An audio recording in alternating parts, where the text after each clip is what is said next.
Sudah ya, kita mulai. Berarti ini sudah saya Bismillahirrahmanirrahim.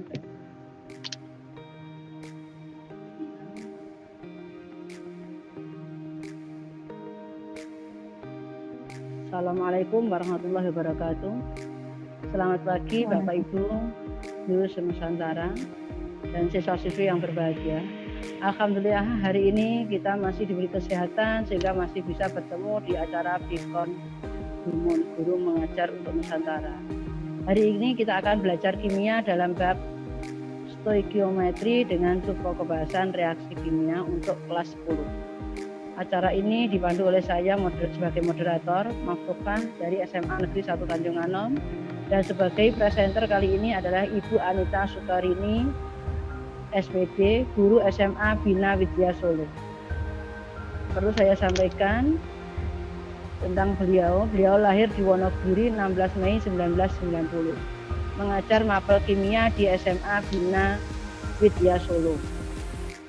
Sebelum waktu saya serahkan kepada Ibu Anita, baik perlu saya sampaikan tata tertib dalam Vikon ini, di mana satu, peserta yang ikut harap mematikan mic-nya saat presenter menyampaikan materinya.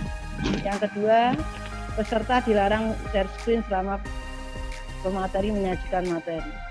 Yang ketiga, peserta diberi waktu bertanya dan bisa nanti dilakukan dengan chat di kolom atau mengklik mic-nya.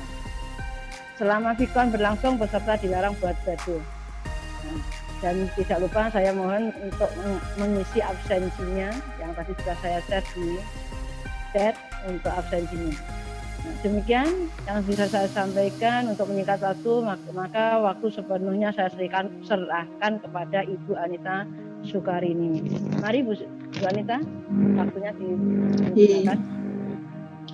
Baik, terima kasih Ibu Maftuhah selaku moderator pada Vikon hari ini. Suara saya jelas ya Bu ya? Ya, jelas. Oke, Assalamualaikum warahmatullahi wabarakatuh. Selamat pagi menjelang siang ya seluruh siswa-siswi ya Nusantara dari Sabang sampai Merauke. Kali ini perkenalkan saya Anita Sukarini dari SMA Bina Widya Solo. Saya mengajar kimia sesuai dengan jadwal hari ini. Hari Kamis sesi 3 kita akan belajar tentang stoikiometri. Mungkin yang sedang ada di rumah, yang sedang work from home atau study at home bisa mengikuti pembelajaran ini ya.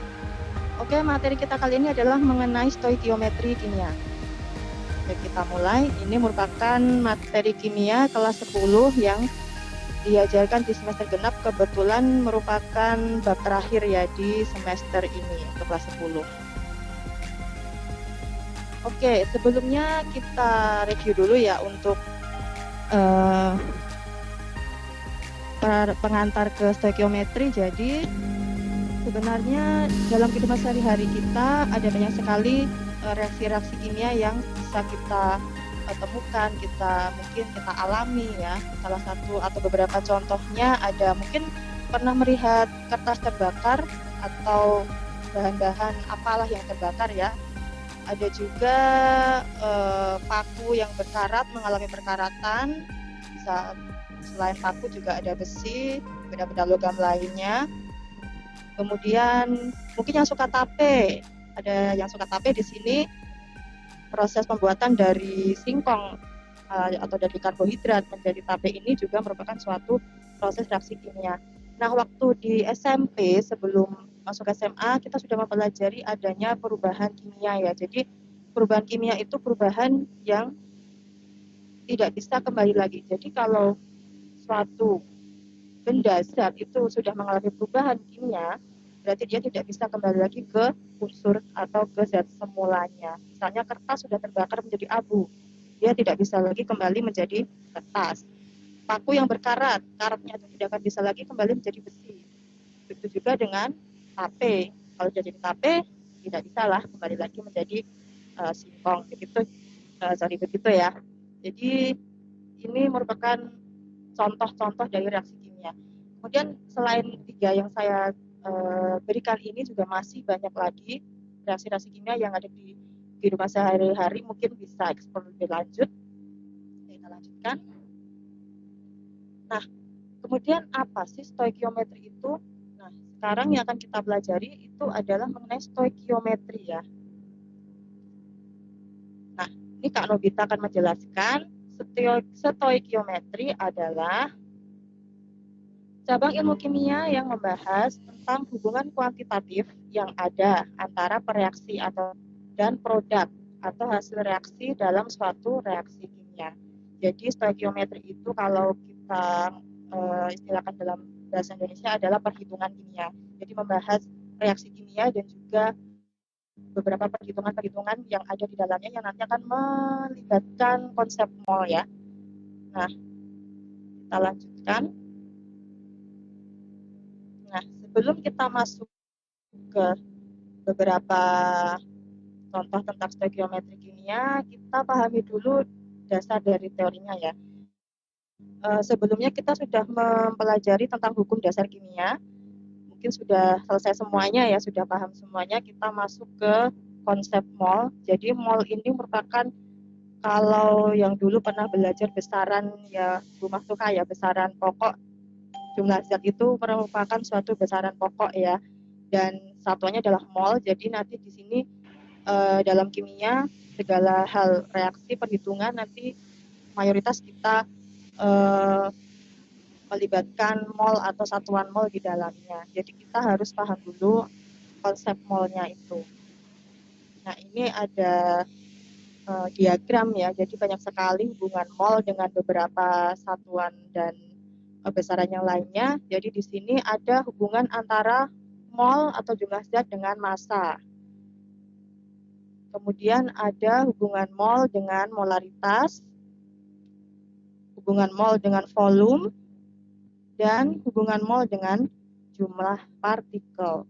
Nah, di sini memang kita sudah masuk ke perhitungan, jadi banyak sekali nanti rumus-rumus yang harus dipahami, harus dihafalkan juga, dan juga ini nanti juga sebagai salah satu syarat ya supaya nanti kita bisa memahami materi kimia di kelas selanjutnya, kita harus paham betul sekali bagaimana konsep mol itu, karena berbeda kondisi rumus yang digunakan juga berbeda begitu. Jadi tidak hanya sekedar kita ngerti rumusnya. Oke, sekarang hubungan mol dengan massa itu kita melibatkan AR atau MR ya, itu adalah massa atom relatif untuk unsur dan massa molekul relatif untuk senyawa ya.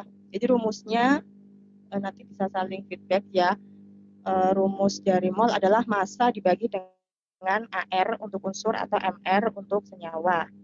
Kemudian hubungan mol dengan molaritas itu dengan volume. Volume itu sama dengan molaritas itu sama dengan mol dikali dengan volume. Kemudian untuk hubungan mol dengan volume, satuannya liter, itu ada banyak sekali ya. Ada yang dalam keadaan STP atau standar, suhu dan tekanan standar, pada 0 derajat dan 1 atm, itu rumusnya tinggal V sama dengan mol, N itu mol dikali 22,4 liter satuannya. Kemudian pada suhu ruang 25 derajat Celcius dan tekanan 1 atm, itu rumusnya volume sama dengan mol dikali 24 satuannya liter. Kemudian pada keadaan yang sama atau suhu dan tekanan yang sama dengan gas lain, rumus yang dipakai adalah N1 per N2 sama dengan V1 per V2.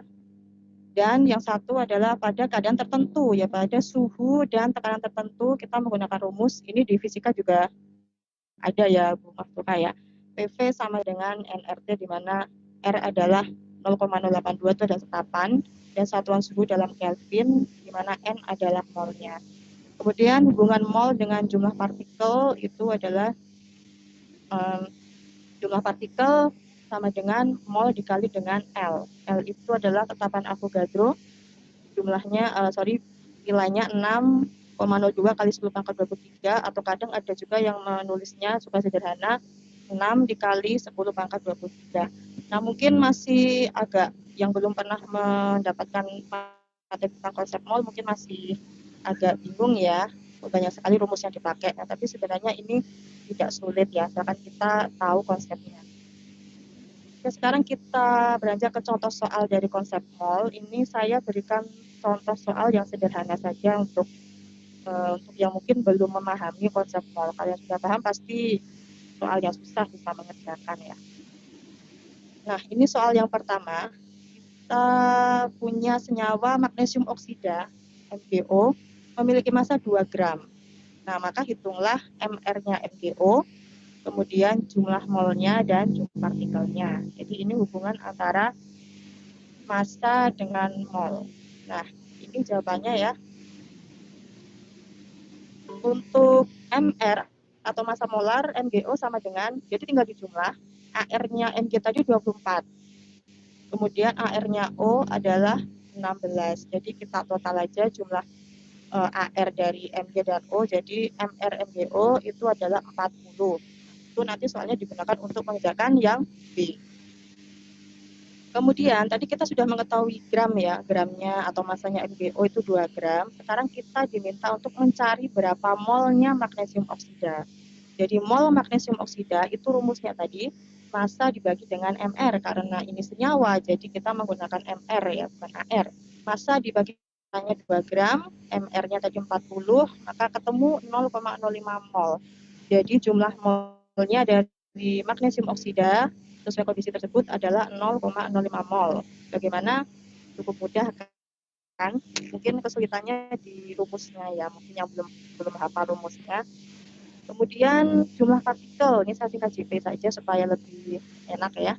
Jadi jumlah partikel magnesium oksida rumusnya adalah tadi jumlah mol dikali dengan bilangan Avogadro-nya ya. Mol kali L 0,05 dikali 6,02 kali 10 pangkat 23. Jadi bilangan Avogadro-nya 6,02 kali 10 pangkat 23. Hasilnya adalah 3,01 dikali 10 pangkat 22. Jadi kita bulatkan sesuai dengan bentuk baku ya. Gitu. Oke, mungkin kalau ada pertanyaan nanti bisa ditanyakan lewat moderator atau di kolom chat ya. Kita lanjutkan lagi ke contoh soal yang kedua, yang hubungan antara mol dengan volume. Jadi ada beberapa, dan ini hubungan ini hanya untuk yang berfase gas ya, yang dulu sudah di hukum dasar kimia sudah tahu. Jadi diketahui soalnya gas oksigen apa rumus kimianya? Bukan O ya, tapi O2. Jadi diketahui gas oksigen itu sebanyak 0,4 mol. Jadi sudah diketahui molnya. Hitunglah A, B, C, D. Volume pada keadaan STP, volume pada keadaan RTP, pada suhu dan tekanan tertentu, dan juga pada keadaan yang sama dengan gas lain yang jumlah molnya 0,1 dan volumenya 2 liter. Nah, ini jawabannya. Jadi tadi oksigen itu tidak boleh ya, karena dia diatomik, dalam keadaan bebas harus rumus kimianya adalah O2 ya. Jadi kalau masih banyak yang mungkin nulis O itu salah. Oke, sekarang volume pada keadaan standar itu rumusnya mol dikali 22,4. Tinggal dihitung saja 0,4 tadi molnya dikali 22,4. Hasilnya 8,96 liter. Satuannya dalam liter. Begitu. Selanjutnya volume gas O2 pada suhu ruang, pada suhu 25 derajat tadi atau biasanya disebut RTP, hanya beda sedikit ya, rumusnya mol kali 24 liter. Tinggal dimasukkan angkanya 0,4 dikali 24, hasilnya 9,6 liter. Begitu, tidak terlalu susah ya sampai sini ya. Kemudian yang C itu menghitung volume gas O2 pada tekanan 2 atm dan suhu 300 Kelvin.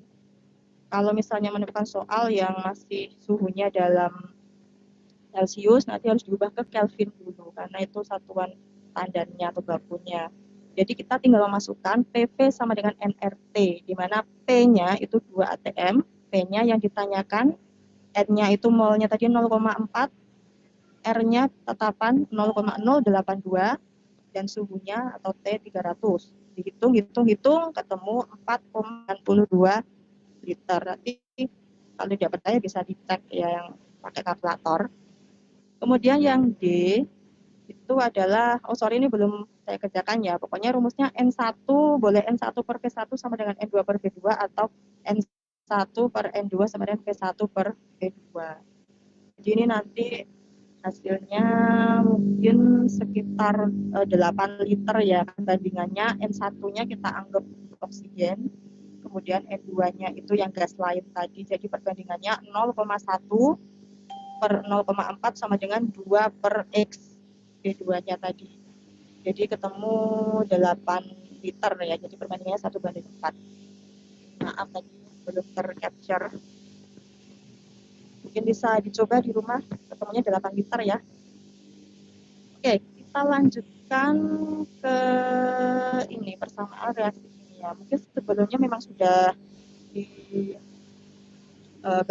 ya, ada beberapa yang memberikan sebelum ini, ada juga yang ketika stoikiometri.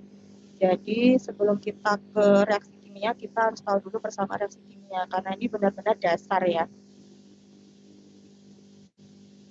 Oke, jadi persamaan kimia syaratnya itu adalah, ini contohnya, ada reaksi pembentukan H2O, jadi H2 ditambah O2 menjadi H2O. Kemudian syarat reaksi kimia itu harus yang pertama, itu adalah ada reaktan atau pereaksi. Jadi di sini reaktannya adalah H2 dan O2. Kemudian ada produk atau hasil reaksi. Di sini adalah H2O atau air. Kemudian fase itu ada 4 ya, yang sepertinya sudah diterangkan sebelumnya ya. Untuk persamaan reaksi ada gas, solid, liquid, dan akis. Nah, di sini fasenya ada gas dan juga liquid untuk air. Kemudian selanjutnya, persamaan reaksi kimia itu tidak hanya menuliskan reaktan menjadi produk, tapi harus setara. Setara itu adalah jumlah atom di sebelah kiri itu harus sama dengan yang di sebelah kanan. Jadi di sini kita harus menambahkan angka atau koefisien supaya suatu reaksi itu bisa setara. Jadi di sini reaksi setaranya adalah 2H2 fase gas ditambah dengan O2 fase gas menjadi 2H2O liquid. Nah, ini setara. Kalau sudah setara, kita baru bisa nanti melakukan perhitungan dengan rumus. Nah, setelah itu yang kita bahas selanjutnya adalah mengenai pereaksi pembatas dan juga hasil reaksi ya. Jadi di dalam suatu reaksi kimia, misalnya kita mereaksikan suatu reaktan ya, bisa jadi misalnya tadi pembentukan H2O misalnya, bisa reaksi itu berlangsung spontan, bisa juga karena direaksikan. Misalnya kalau kita mereaksikan HCl dengan NaOH, asam dengan basa. Nanti akan terbentuk reaksi. Nah, kita berarti melakukan mereaksikan suatu larutan ya.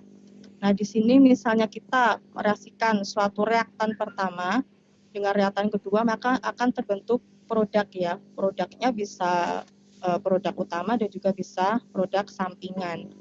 Dan apakah apabila kita mereaksikan suatu reaktan itu akan selalu habis?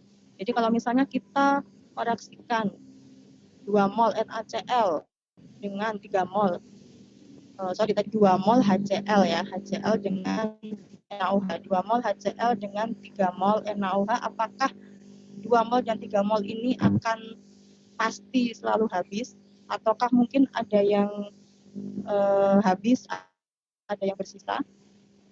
Ya tergantung keadaan ya. Jadi tidak semua reaksi itu bisa berlangsung atau reaktannya habis bereaksi. Jadi mungkin bisa jadi dua-duanya habis kalau memenuhi hukum kekekalan ya, hukum Proust-Lavoisier itu bisa jadi reaktannya habis bereaksi membentuk produk. Tapi bisa jadi ada reaktan yang habis dan juga ada yang sisa. Nah, di sini nanti yang akan kita bahas mengenai apa itu pereaksi pembatas, seperti itu.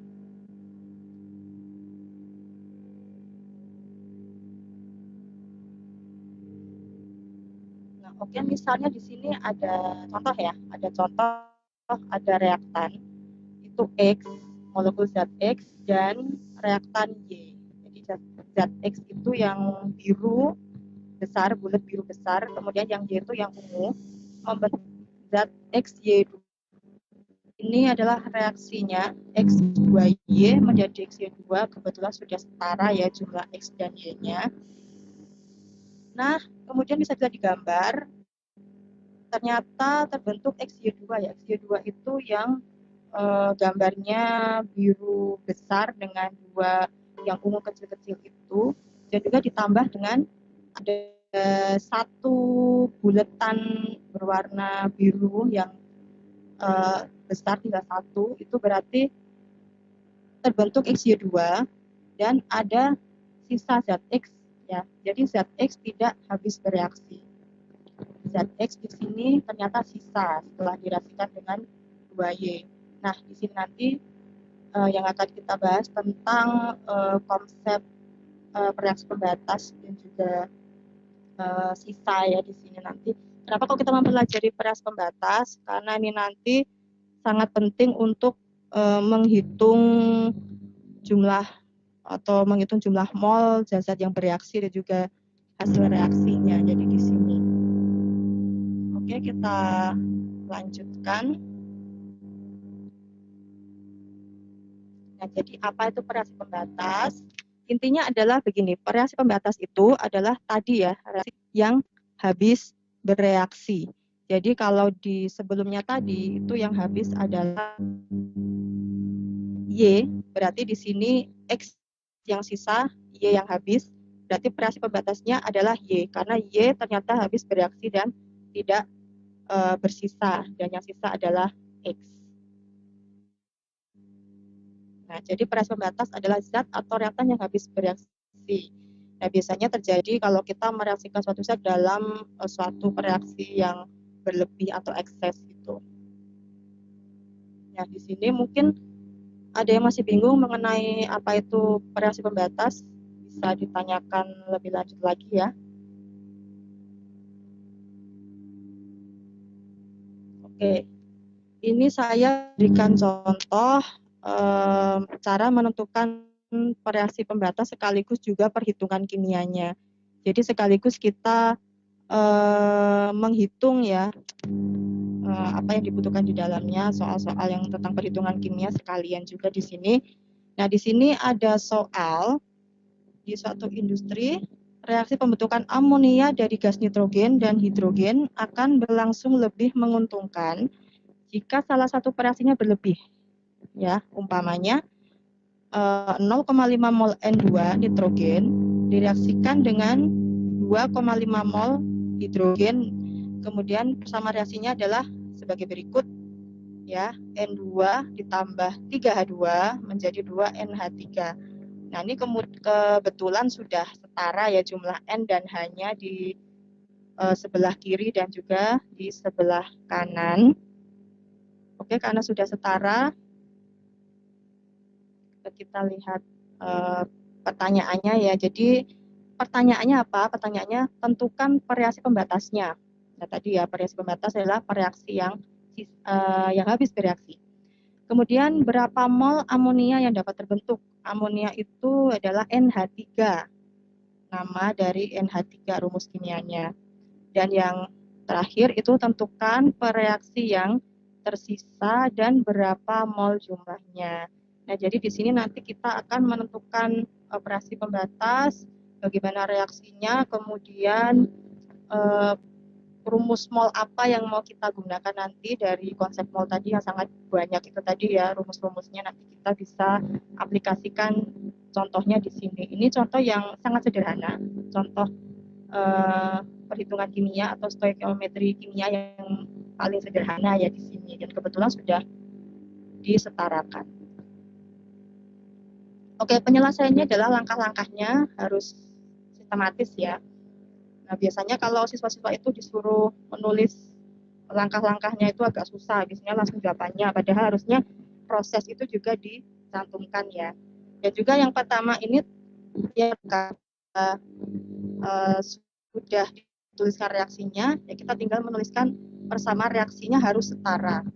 Saya sering menemui beberapa siswa, yaitu kadang lupa menyetarakan reaksi kimianya, atau mungkin malah menyetarakannya keliru ya. Jadi otomatis kalau dari awal reaksi sudah tidak setara dan atau tidak setarakan, sampai ke bawah hasilnya kemungkinan besar akan berbeda ya harusnya dengan jawaban yang betulnya ya. Yang pertama itu tadi kebetulan sudah setara, kita harus menuliskan dulu reaksi setaranya. N2 ditambah 3H2 menjadi 2NH3. Nah, reaksi sudah setara, jumlah N di kiri 2, di kanan juga 2, jumlah di kiri 6, di produk atau di kanan juga 6. Ya, kebetulan ini reaksinya sudah setara ya. Ingat, tapi kalau reaksinya belum setara harus disetarakan terlebih dahulu. Biasanya lupanya di bagian situ ya. Saya sering menemui soalnya. Oke, selanjutnya tuliskan mol mula-mula yang diketahui. Jadi ini ada beberapa cara ya, ada yang menggunakan persamaan mula-mula reaksi sisa, ada juga yang menggunakan perbandingan langsung. Tapi kalau saya memang lebih suka menggunakan persamaan yang menggunakan mula-mula reaksi dan sisa karena lebih mudah ya untuk melihat persamaan koefisiennya. Nah, kita tuliskan dulu mula-mula dan reaksi sisa itu pasti seperti ini. Nah, sampai ke selanjutnya pasti segala reaksi itu harus ada mula-mula reaksi dan sisa atau setimbang ya nanti. Dan di sini kita tuliskan dulu tadi mula-mulanya diketahui N2-nya 0,5 mol ya tadi di soal. Kemudian di H2 itu 2,5 mol yang disediakan. Nah, kalau kita sudah menuliskan mol mula-mula, kalau pada keadaan mula-mula pasti pada keadaan yang sama-sama belum ada ya, jadi produknya itu kita anggap 0, jadi atau kita tidak usah menuliskan di situ. Nah, jadi intinya yang harus dituliskan itu adalah molnya. Selanjutnya, kalau kita sudah menuliskan mol mula-mula, nah sekarang kita coba dulu ya, kita coba menghabiskan salah satu zat dulu. Misalnya kita menghabiskan dulu H2. Gimana kalau misalnya H2 yang habis bereaksi? Berarti kalau H2 yang kita habiskan, itu yang bereaksi adalah 2,5 mol. Nah, sesuai dengan hukum Avogadro ya, bahwa di sana intinya adalah perbandingan mol yang bereaksi itu sebanding dengan koefisien. Di sini koefisiennya H2 kan 3, sedangkan koefisiennya N2 kan 1, ya kan? Jadi otomatis nanti molnya N2 yang bereaksi seharusnya 1/3 atau 1/3 dari mol H2 yang bereaksi. Jadi hasilnya adalah 0,83. Tapi tunggu dulu ya, karena kita tadi cuma menyediakan 0,5 mol, mereaksikan mula-mula 0,5 mol N2, kan tidak mungkin yang bereaksi itu lebih besar ya. Kalau misalnya kalian punya uang 10.000 mau beli barang 20.000 kan tidak mungkin. Bisa boleh dihabiskan tapi tidak boleh hutang, intinya begitu ya. Kalau di reaksi kimia ini tidak boleh hutang. Jadi kita tidak bisa gunakan kondisi ini. Karena apa? Karena mol N2 yang bereaksi lebih banyak dari mol yang disediakan atau mol mula-mulanya. Nah, ini kalau kondisinya H2 yang habis. Oke, next. Sekarang kita lihat kondisi yang kedua jika N2-nya ya yang habis bereaksi. Berarti nanti kalau N2-nya habis bereaksi, yang bereaksi itu 0,5 mol. Sesuai dengan perbandingan koefisien, berarti nanti H2 adalah 3 kalinya ya. Mol H2 yang bereaksi itu adalah 3/1 dikali mol N2 yang bereaksi. Jadi jawabannya 1,5 mol. Nah, kita punya 2,5 mol H2. Kita reaksikan 1,5. Oke, bisa boleh ya, jadi boleh. Boleh sekali karena ada sisa di sini. Nah,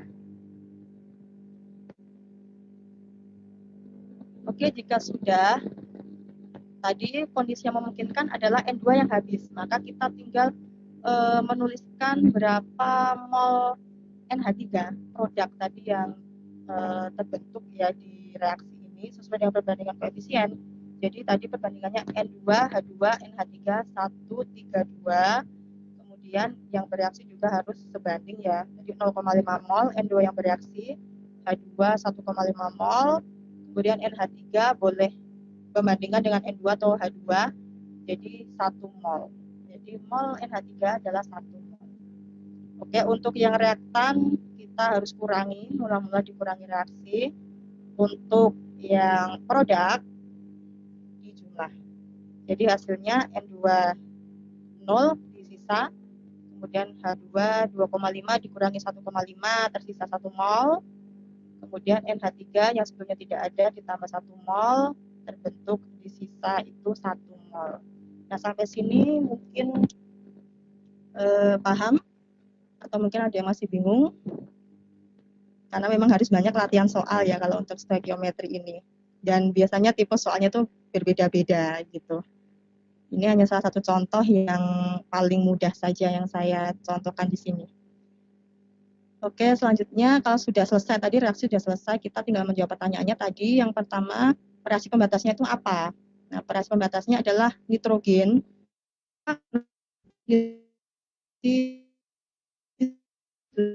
Jadi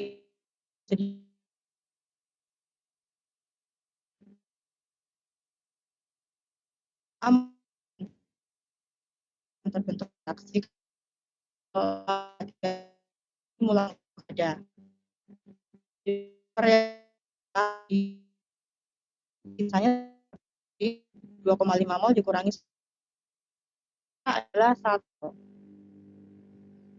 Oke, sampai di sini mungkin ini ada latihan soal ya, mungkin yang sudah gabung bisa mencoba untuk mengerjakan. Ini ada 2 latihan soal. Yang pertama tentang konsep mol tadi yang menghitung hubungan mol dengan massa, mol dengan volume, mol dengan jumlah partikel, mol dengan molaritas ya di sini.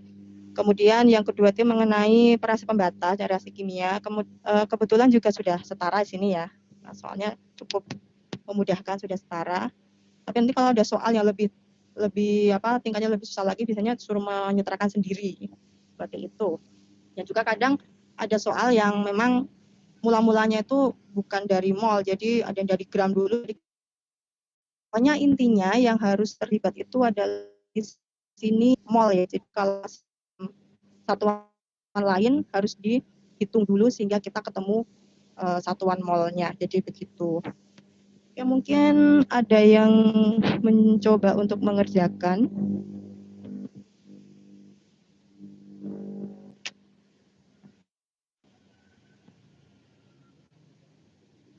Halo Ibu Maftuhah. Iya, sudah selesai Bu? Pemaparannya sudah selesai? Ya sudah Bu, ini sampun sudah. Sudah. Demikian paparan dari Bu Anita Sukarini, penjelasannya. Mungkin ada adik-adik yang ingin bertanya atau mungkin dari teman-teman yang ingin bertanya kepada Ibu Anita, saya persilahkan bisa menghidupkan mic-nya atau bisa lewat chat. Monggo. Kalau ada pertanyaan biar dijelaskan oleh Bu Anita.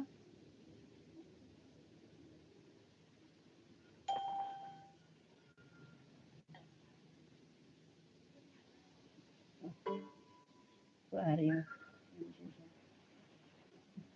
Ntar ada kemungkinan ada chatnya. Bu Hari keluar lagi. Ayo monggo. Kenapa terpental? Oh, terpental Bu Hari tadi. Mungkin. Ya. Ayo monggo, sinten yang mau bertanya kepada Bu Anita, ini paparannya kalau kita lihat memang jelas sekali, yang sudah jelas sekali dari ini. Walaupun saya tidak tahu ini sudah lupa semua materi ini. Ya mungkin adik-adik siswa Nusantara ada yang tadi sudah bergabung, ada dari mana tadi? Lupa saya. Ada yang tadi sudah bergabung. Ini ada yang ya. Ya, ada yang hubungannya sama fisika juga lah Bu ya.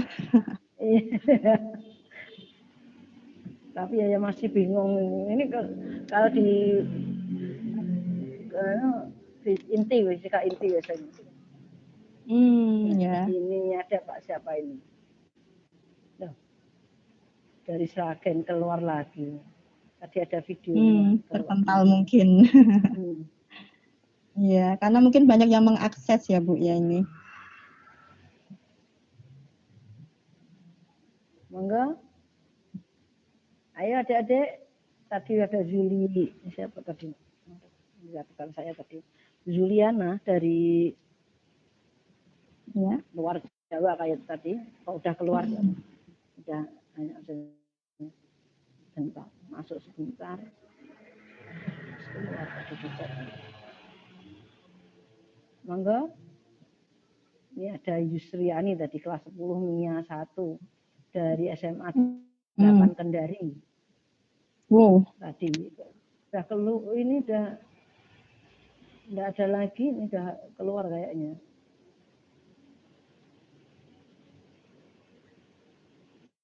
Ya mungkin yang penasaran yang tadi sudah menghitung mungkin ya Bu, yang mungkin malu menjawab. Ini ya bisa dilacak nanti dia kuncinya tadi. Nah, iya. Ini udah dikasih kunci sama Bu Ya, Bu Anita ini. Ya bisa dicek nanti jawabannya mungkin. Semoga saya nggak salah hitung ya Bu ya. Kalau saya malah nggak jelas, nggak ngerti sama sekali, udah lupa ini. Materi-materi ini udah lupa. Tahun berapa saya menerima itu? 86. Tahun 86. Wow, udah lama ya Bu. Iya. Oh. 86, habis itu sudah tidak megang sama sekali. Udah berapa tahun tidak megang? Udah hampir 20 Langsung fokus ke fisika ya Bu ya? Iya. Angkanya enak kalau fisika. Kalau angkanya kimia kan aduh sulit sekali angkanya. Pakai koma, harus pakai kalkulator. Saya malah kalau fisika paling jelek dulu itu Bu, SMA itu.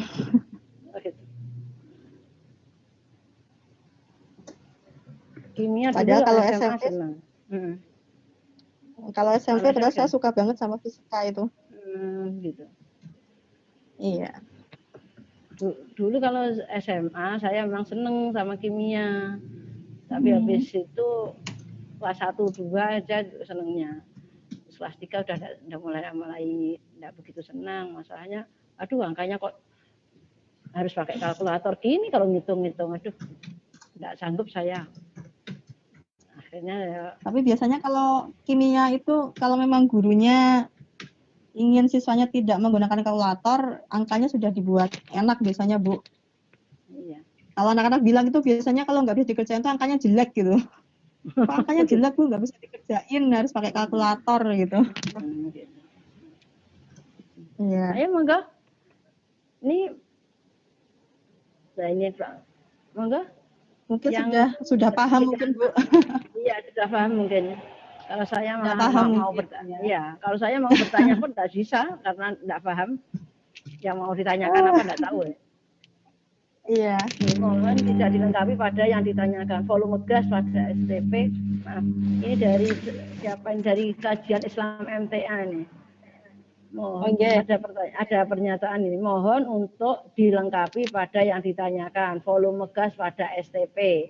Kata gas yang ditambahkan karena ini hanya berlaku untuk reaksi gas. Oh iya. Dari siapa Bu ini Bu? Ini tulisannya cuma kajian Islam MTA Sragen. Oh dari mungkin Bapak atau Ibu Guru dari Sragen ya. Oke, terima kasih. Mungkin Bapak dan Ibu saya kurang tahu siapa mungkin ya. Atau mungkin siswa ya. Oke, terima kasih tadi. Enggak, Bapak ini tadi. Bapak. Oh iya Bapak. Ya. Gambarnya tadi Bapak. Terima kasih masukannya ya mungkin. Ini Bu Ari. Ada chat dari Bu Ari. Aduh, apa ini? Masuk lagi ya Bu Ari. Iya, ada chatnya ini awalnya enggak kelihatan. Oh iya. Kurang gas ya. Volume gas pada keadaan STP. Ya. Ini. Pada sebuah senyawa propana yang terbakar dengan persamaan reaksi sebagai berikut. C3H8 plus O2 menjadi H2O plus CO2. Jika 200 gram propana yang terbakar, maka hitung jumlah H2O yang seharusnya bisa terbentuk. Ini pertanyaan titipan siswanya Bu Ari kan. Saya ulang ya Bu. Oh gitu. Ya. Pada sebuah senyawa. Pada sebuah senyawa propana yang terbakar dengan persamaan reaksi yang terbakar dengan persamaan reaksi reaksinya C3H8 plus O2 menjadi H2O, menjadinya H2O plus CO2. Jika 200 gram propana yang terbakar, maka hitunglah jumlah H2O yang seharusnya bisa terbentuk. Tadi propana terbakar berapa, Bu? 200 gram. 200 gram propana ya? 200 gram propana yang terbakar. Maka hitung jumlah H2O yang seharusnya terbentuk. Jumlah mol atau massa ya? Mol mungkin ya, Bu ya? Enggak ada tulisannya. Ini Pak Wahono malah bilang, aduh angele pertanyaannya. Sebentar. Ini saya yang jawabnya gimana ya? Harus orek-orekan itu, Bu. Jadi terus nanti dia. Ya mungkin ini gimana? Gini, mungkin saya terangkan aja nih. Mungkin nanti propana itu kan C3H8 ditambah O2 membentuk CO2 plus H2O. Itu harus disetarakan dulu, Bu. Oh, ya, jangan jawab, langsung jangan jawab, Bang. Penyetaraannya, sebentar saya buka itu dulu aja.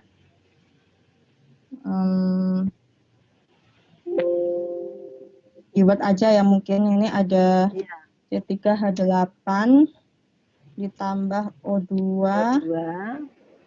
menjadi H2O plus CO2 ya? Iya, menjadi H2O. Enggak, CO2-nya enggak. Oh ya, CO2-nya dia letakkan di belakang ya. Ini kan sudah ya. Iya, sudah itu. Itu katanya ini PS berarti harus disetarakan terlebih dahulu. Jadi ini diserahkan dulu. Ini maaf saya pakai Word ya. Iya, sebenarnya bisa pakai Jamboard, tapi ya kalau pakai Jamboard kursornya juga susah.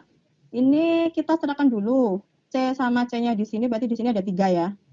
Saya anggap bisa ya mencerahkan. Kemudian 8H di sini ada 2 berarti 4. Kemudian O-nya ini 6 ditambah 4, 10 berarti ini 5. Jadi ini sudah setara penyetarannya ini. Kemudian ini 200 gram ya, Bu ya. Ya.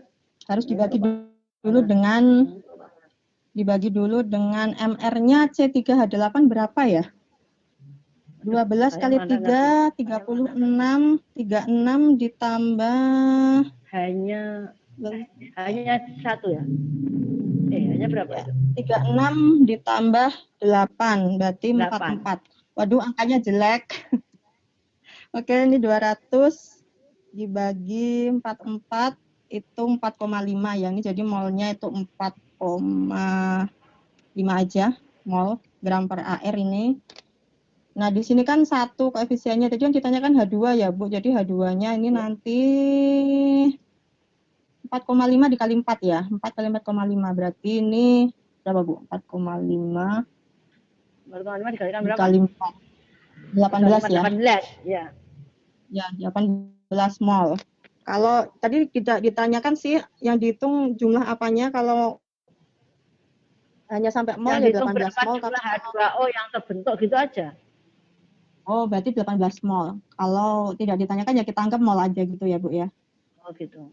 Kecuali nanti ditanyakan masanya atau apa, tapi kalau H2O ini kan dalam bentuk uap. Bisa jadi sih ditanyakan volumenya. Nah, nanti kita kalau misalnya ditanyakan yang lainnya, kita yang penting sudah pegang kalau H2O yang terbentuk itu 18 mol gitu, Bu. Yang bisa terbentuk. Ya. Itu aja sih, memang harus hitung-hitungan gini harus pakai papan tulis biasanya itu. Oke, gitu aja jawabannya 18 mol. Nanti kalau ya. Bu Ari jawabannya dari Bu Anita.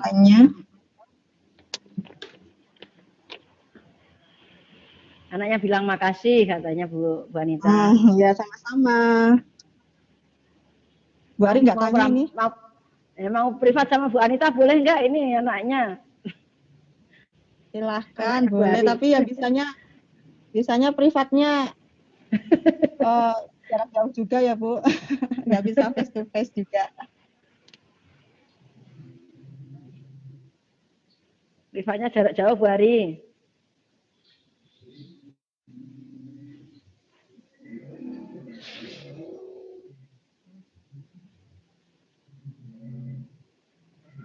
Mantap katanya Bu Ari. Mantap jiwa. Oke, monggo silahkan. Monggo yang lain. Masih 3 menit. Mas. Ya, monggo yang lain.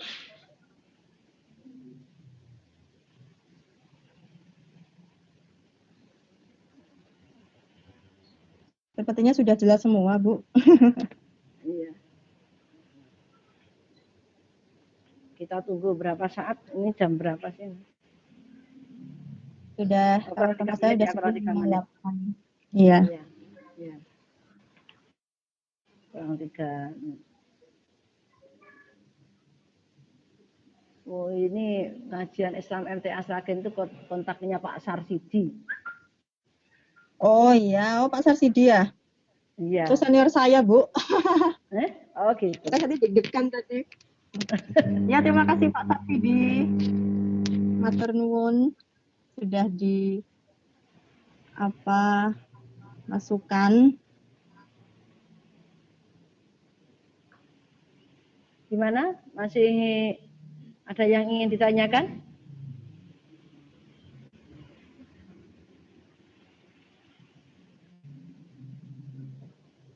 Masih ada yang ditanyakan? Ampun. Kalau sudah tidak ada yang ditanyakan, sudah jelas semua. Ini tadi kalau saya mungkin jadi muridnya ya masih kalau masih SMA dulu mungkin ya bisa jelas. Tapi kalau karena sekarang sudah termasuk anggota yang PDI penurunan daya ingat ya saya tidak ngerti sama sekali ini. Sudah ada hafal. Yang dihafali hanya C, hanya O saja. Memang bagus ini. Tolong rekapan di-share. Rekapan apa ini? Pak Kasidi. Wah bagus Bu, tolong rekapannya di-share. Oh berarti mungkin ininya apa namanya? PPT-nya mungkin. Presensi atau PPT, oh ya. PPT mungkin kalau Pak Kasidi. Ya Pak Kasidi. Makanya tadi saya juga tertarik ini nanti biar saya kasih sebagai bukti bahwa saya ikut pelajaran kimia ini hari ini. Saya nanti minta. Sekolah lagi ya Bu ya? Ya sekolah lagi. PPT-nya Bu, siswa saya minta Bu Ari Widya. Nih, wah bagus tolong rekapannya di-share. Saya juga ini tadi bikin PPT-nya malah, aduh ini cara bikin PPT-nya gimana? Ini pengen saya pelajari ini tadi. Mudah kok Bu. Enggak, maksud saya anak didik saya biar gitu loh. Nanti kalau saya terangkan jadi lebih mudah karena kok PPT-nya bagus ini. Ada gambarnya belakangnya gitu. Udah gimana? Ada yang perlu ditanyakan atau masih ada yang mengganjal apa enggak? Sudah jam 11 ini Bu. Kalau kita tunggu aja beberapa saat dulu. Kalau sudah tidak ada semuanya dari muridnya Bu Ari tadi juga sudah jelas. Kemudian ada yang minta PPT, nanti tolong di-share ke Bu Ari langsung aja Bu. Atau di-share ke grup nanti biar Bu Ari mengambil. Iya. Pak Sarsidi juga biar ngambil nanti. Nah, demikian teman-teman semua, rekan-rekan yang sudah bergabung, teman-teman guru Nusantara dan juga anak siswa-siswa yang sudah bergabung. Terima kasih saya sampaikan atas atensinya kepada kita. Semoga apa yang disampaikan oleh Bu Anita bisa menambah ilmu untuk kita semua. Nah, saya sebagai moderator, kalau ada Bu Anita mungkin masih mau menyampaikan sesuatu dulu? Bu Anita. Ya, sebelumnya saya mengucapkan terima kasih atas partisipasinya ya juga Bu Maftuha sebagai moderator sudah membantu saya dalam penyampaian materi kali ini. Kemudian pada para peserta tadi Pak Sarsidi juga, Bu Awe dan juga lainnya yang tidak saya bisa sebutkan juga. Terima kasih atas partisipasinya, atas masukannya juga. Pak Sarsidi ini senior saya juga. Terima kasih Bapak. Kapan-kapan saya juga mau belajar lagi kimianya sama Pak Sarsidi. Kemudian saya juga mengucapkan mohon maaf ya apabila banyak kekurangan dalam penyampaian ini, dan juga saya ucapkan juga yang masih work from home dan juga study at home untuk tetap semangat, termasuk saya juga di sini masih work from home juga. Semoga kondisinya outbreak corona ini segera selesai dan segera kondusif lagi sehingga bisa melakukan KBM secara face to face juga. Walaupun memang pembelajaran daring ini memang sangat menarik juga ya Bu, tapi kadang juga kita kangen juga untuk bertatap muka. Terima kasih. Wassalamualaikum warahmatullahi wabarakatuh. Demikian apa yang saya sampaikan kepada Demikian apa yang saya sampaikan ke Bu Anita sudah jelas, dan saya sebagai moderator minta maaf yang sebesar-besarnya apabila dalam memandu acara ini ada kesalahan. Saya akhiri. Assalamualaikum warahmatullahi wabarakatuh. Waalaikumsalam warahmatullahi wabarakatuh. Sudah saya tutup Bu Eni ya.